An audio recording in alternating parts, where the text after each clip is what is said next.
Dear 10th standard students, I am Metru Karunagaran. In example 2.45, the present value of the machine is 40,000. Present value na first வருஷம் வாங்கியிருக்கிறாங்க, first year வாங்கியிருக்கிறாங்க. அப்போ value of machine in first year வாங்கியிருக்காங்க. அதோடைய value எவ்வளோனா rupees 40,000 and its value depreciates every year by 10%. வருஷம் 10% அதோட ரேட்டில் குறைஞ்சிடுது. இப்போ இந்த வருஷம் நான் வாங்கினேன்னா அடுத்த வருஷம் நான் விற்கணும்னு ஆசைப்பட்டேன்னா 90% தான் காசு கொடுப்பாங்க. ஏன்னா 10 வருஷம் 10% வேஸ்ட்டுன்றுவாங்க. 10% வேஸ்ட்டுன்னு சொல்லிட்டாங்க. டிப்ரிஷியேட்னா வேஸ்ட்டாக போயிடுமா, மைனஸ் ஆகிடுமா. அப்போது ஃபஸ்ட்டு வருஷம் நான் விற்றேன்னா 40,000 விற்றுடலாம். இந்த வருஷம் தான் வாங்கினேன், இந்த வருஷமே நான் விற்க போகிறேன், 40,000 விற்றுடலாம் என் மிஷினு, ஏன்னா புதுசு.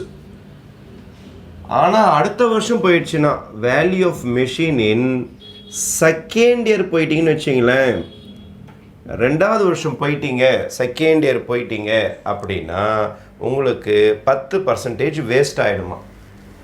அப்போது 100%ல் 10% வேஸ்ட்டுன்னா 90% தான் காசு கொடுப்பாங்க. மிஷினுக்கு 90% தான் காசு கொடுப்பாங்க. அதாவது rupees 40,000 into 90% தான் நம்ம கையில் காசு கொடுப்பாங்க. அப்போது rupees 40,000 into 90/100, இதுதான் உங்களுக்கு value of the machine the second year நீங்கள் போயிட்டு மிஷினை விற்க போகிறீங்கன்னா 40,000 into 90/100 தான் கொடுப்பாங்க, வேறு வழி கிடையாது. அதே மாதிரி value of the machine third year போகிறீங்க, ஃபஸ்ட் இயர் அமௌண்ட்டில் 90%, செகண்ட் இயரில். தேர்ட் இயர் போனீங்கன்னா செகண்ட் இயர் அமௌண்ட்டில் 90% போட்டுருவான்.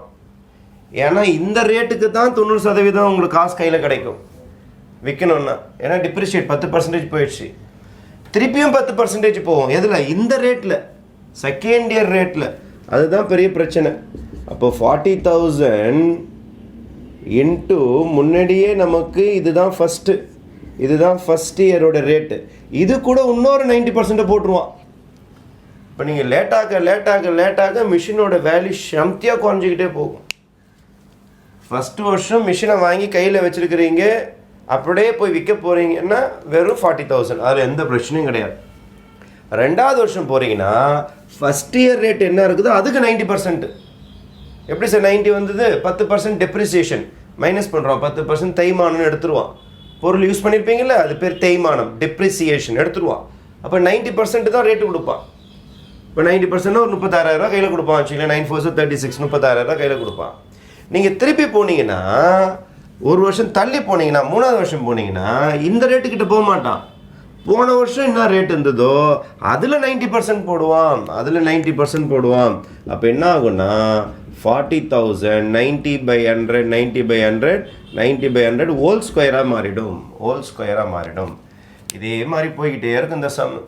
ஃபஸ்ட்டு வருஷம், செகண்ட் வருஷம், தேர்ட் வருஷம், நாலாவது வருஷம் போனீங்கன்னா மூணாவது வருஷத்துக்கு 90% வந்துடும். அப்போ நீங்கள் தேர்ட் இயர் போகிறீங்கன்னு வச்சிங்களேன், ஃபோர்த் இயர் போகிறீங்கன்னு வச்சிங்க, ஃபோர்த் இயர் போனீங்கன்னா தேர்ட் இயர் என்ன ரேட்டுன்னு பார்ப்பான். தேர்ட் இயர் இதான ரேட்டு உங்களுக்கு. இந்த தேர்ட் இயர் ரேட் எடுத்து வச்சுக்கிட்டு இதுக்கு ஒரு 90% போடுவான் திருப்பியும். 90%னா 90/100. அப்போ என்ன ஆகிடும்னா 40,000 into 90/100 ஹோல் பவர் 3 ஆகிடும். அப்போ இதில் நீங்கள் நல்லா பார்த்தீங்கன்னா தெரியும், ஃபஸ்ட் இயருக்கு 40,000, செகண்ட் இயருக்கு பவரில் உங்களுக்கு 1 வந்திருக்கு பாருங்கள், தேர்ட் இயரில் பாருங்கள் பவரில் 2 வந்திருக்குது, ஃபோர்த் இயரில் பாருங்கள் பவரில் 3 வந்திருக்குது. இதே மாதிரி இந்த சம் போய்கிட்டே இருக்கும். இது ஒரு ஜாமெட்ரிக் ப்ரோக்ரஷன் மாதிரி. அதுக்கப்புறமேட்டு 90/100 சேர்ந்துருக்குது, 90/100 திருப்பியும் சேர்ந்துருக்குது, 90/100 திருப்பியும் சேருது. அப்போது காமன் ரேஷியோ வந்து 90/100. அப்போ இந்த மாதிரி இந்த சம் போய்கிட்டே இருக்கும். அவங்க கேட்டுக்கிறது எத்தனாவது வருஷம்? 6th இயர் கேட்டிருக்காங்க. 6th இயர் கேட்டிருக்கிறாங்க. அப்போ நான் இதை ஜிபியாக மாற்றி எழுதி காட்டுறேன் பாருங்கள். இது ஜிபின்னு சொல்கிறதுக்காக தான் இந்த சம்மே. இந்த கணக்கு முழுக்க முழுக்க ஜிபின்னு சொல்கிறதுக்காக தான் இந்த சம்மு. ஃபஸ்ட்டு வருடம் என்னுடைய மிஷின் 40,000 ரூபாய், கமா T1 என்றால் முதல் வருடம். அதுக்கு அடுத்தது 2வது வருஷம் போகிறேன். 2வது வருஷத்தில் எனக்கு 40,000 ரூபாய்க்கு ஒரு 90% போட்டு விட்டான். 90% தான் கொடுப்பான் காசு 40,000லே. ஏன்னா 10% வேஸ்ட்டாக போச்சா. இதுதான் எனக்கு 2வது வருஷம். நான் போய் அந்த மிஷினை விற்றனா எனக்கு இதான் கிடைக்கும். செகண்ட் இயர் இவ்வளோ தான் கிடைக்கும். அதே மாதிரி தேர்ட் இயர் 40,000 90/100 ஹோல் ஸ்கொயர். இது 3வது வருஷம். டாட் போய்கிட்டே இருக்கும். இது ஒரு ஜிபின்னு சொல்கிறதுக்காக தான் இந்த சம், வேறு ஒன்றுமே கிடையாது. அப்போ ஏனா first term is equal to 40,000. Common ratio பார்த்தீங்கன்னா தெரியும், 90/100 தானே சேர்ந்துக்கிட்டே போகுது. T2/T1 போட்டாலும் போடலாம் நீங்கள். T2/T1, T2னா 40,000, 90/100 divided by 40,000. இதையும் கேன்சல் பண்ணிங்கன்னா 90/100. இதுதான் உங்களுடைய காமன் ரேஷியோ. அப்போது இது 2வது வருஷம் ரேட், இது 3வது வருஷம் ரேட், 4வது வருஷம் ரேட், 5வது வருஷம் ரேட்டுன்னு போயிட்டே இருக்குது. இது மொதல் வருஷம் அப்படியே அதே காசை கொடுத்துருவோம். உங்களுக்கு எத்தனாவது வருஷம் கேட்டிருக்காங்க பாருங்கள்.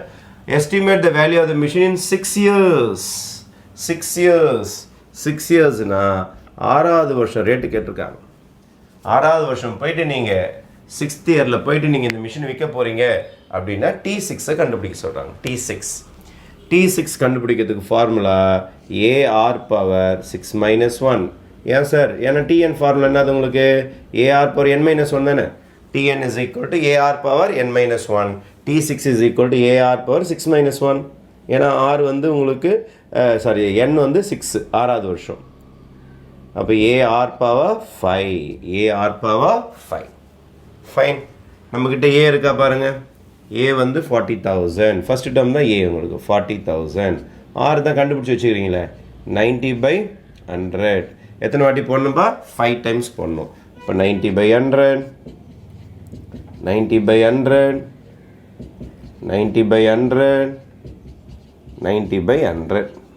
1 2 3 4 5 ரைட். ஒரு 0க்கு ஒரு 0 அடிச்சிடும், ஒரு 0க்கு ஒரு 0 அடிச்சிடும், ஒரு 0க்கு ஒரு 0 அடிச்சிடும், ஒரு 0க்கு ஒரு 0 அடிச்சிடும், ஒரு 0க்கு ஒரு 0 அடிச்சிடும். இங்கே ஒரு 4 0 இருக்குது. அப்போ 1 2 3 4 0, 1 2 3 4 0. இப்போ மீந்தது பார்த்தா 4 × 9 × 9 × 9 × 9 × 9 5 9 வரும்பா. டிவைடட் பை 10 தான் இருக்கும். ஏன்னா எல்லாமே கேன்சல், ஒரே ஒரு 10 தான் இருக்கும். அப்போ நீங்கள் மல்டிப்ளை பண்ணணும். 4 × 9 × 9 × 9 × 9 நீங்கள் மல்டிப்ளை பண்ணிங்கன்னா உங்களோட ஆன்சர் 2 3 6 1 9 6 வரும்பா. இதை ஃபுல்லாக மல்டிப்ளை பண்ணுங்கள். 4 × 9 × 9 × 9 × 9 × 9 ஃபுல்லாக மல்டிப்ளை பண்ணிட்டு 10ஆல் டிவைட் பண்ணுங்கப்பா. ஒரு நம்பர் தள்ளி புள்ளி வைக்கணும். அப்போ உங்கள் மிஷினோட ரேட் என்ன தெரியுமா ஆகிடும்? 23,619 ரூபா. 0.6 கூட ஒரு 0 கூட போட்டுக்கலாம் நீங்கள். ஏன்னா பைசா இல்லை உங்களுக்கு 60 பைசான்னு போட்டிருக்கிறதுக்காக. ஒரு டெசிமல் தள்ளி தான் புள்ளி வரும். புள்ளிக்கு அப்புறம் நீங்கள் எவ்வளோ 0 போட்டுக்கலாம், வேல்யூ கிடையாது. அதனால் ஒரு 0 ஒன்று போட்டுக்கிறேன். அப்போ 40,000 ரூபா வித் இந்த மிஷின் 6 வருடங்களில் நீங்கள் போய் 6வது வருஷம் போய் நீங்கள் வாங்க போனீங்கன்னா எவ்வளோ காசு கிடைக்கும் உங்களுக்கு? 23,619 23,619 ருபீஸ் தான் கிடைக்கும். இப்போ ஃபஸ்ட் இயருக்கு ஃபுல் ரேட், செகண்ட் இயருக்கு அதில் 90% தான் கொடுப்பான், தேர்ட் இயருக்கு அதில் 90%, ஃபோர்த் இயருக்கு அதில் 90%. இந்த கான்செப்ட் போட்டிங்கன்னா it is a GP sum தெரியுதான்னு பார்க்கறதுக்காக தான் உங்களுக்கு இந்த சம்மே கொடுத்துருக்குறாங்க.